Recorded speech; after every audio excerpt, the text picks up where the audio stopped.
ఇప్పుడు తెలంగాణలో ఒక పెద్ద రైల్వే మ్యానుఫ్యాక్చరింగ్ యూనిట్ వస్తుంది. 521 కోట్లతో 160 ఎకరాలలో ఒక మ్యాసివ్ ఫెసిలిటీ నిర్మిస్తున్నారు. ఇది కేవలం ఒక ఫ్యాక్టరీ కాదు, ఇది తెలంగాణ ఎకానమీని చేంజ్ చేయగల ప్రాజెక్ట్. ఈ railway manufacturing unit Kazipet Warangal ప్రాంతంలో నిర్మిస్తున్నారు. ఈ ప్రాజెక్ట్ ని రైల్వే వికాస్ నిగమ్ లిమిటెడ్ నిర్మిస్తుంది. కన్స్ట్రక్షన్ ఇప్పటికే వేగంగా జరుగుతుంది. ఇక్కడ ఏదో సింపుల్ ట్రైన్ బోగి రిపేర్ చేయడం కాదు, డైరెక్ట్ మ్యానుఫ్యాక్చరింగ్ జరుగుతుంది.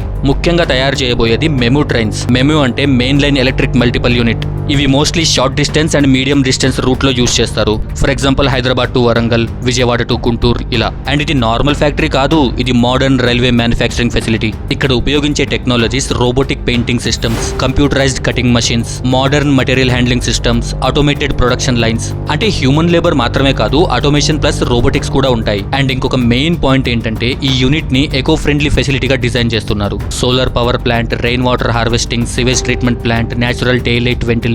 అంటే ఫ్యాక్టరీ రన్నింగ్ కూడా ఎన్విరాన్మెంట్ ఫ్రెండ్లీగా ఉంటుంది. అండ్ 1200కు పైగా డైరెక్ట్ జాబ్స్ ఉంటాయి. అలాగే indirect jobs like transport, small industries, spare part suppliers, logistics ఇలా వేల మంది ఎంప్లాయ్మెంట్ పొందే అవకాశం ఉంది. వరంగల్ రీజన్ ఇప్పుడు ఒక రైల్వే హబ్ లాగా మారే ఛాన్స్ ఉంది. ఈ ఫ్యాక్టరీ చుట్టూ చాలా స్మాల్ ఇండస్ట్రీస్ కూడా వస్తాయి. ఇలా complete industrial eco system develop అవుతుంది. సో తెలంగాణలోనే ట్రైన్లు తయారయ్యే రోజులు దగ్గరలో ఉన్నాయి. ఇది ఫ్యూచర్ లో తెలంగాణ ఎకానమీకి ఒక గేమ్ చేంజర్ కావచ్చు.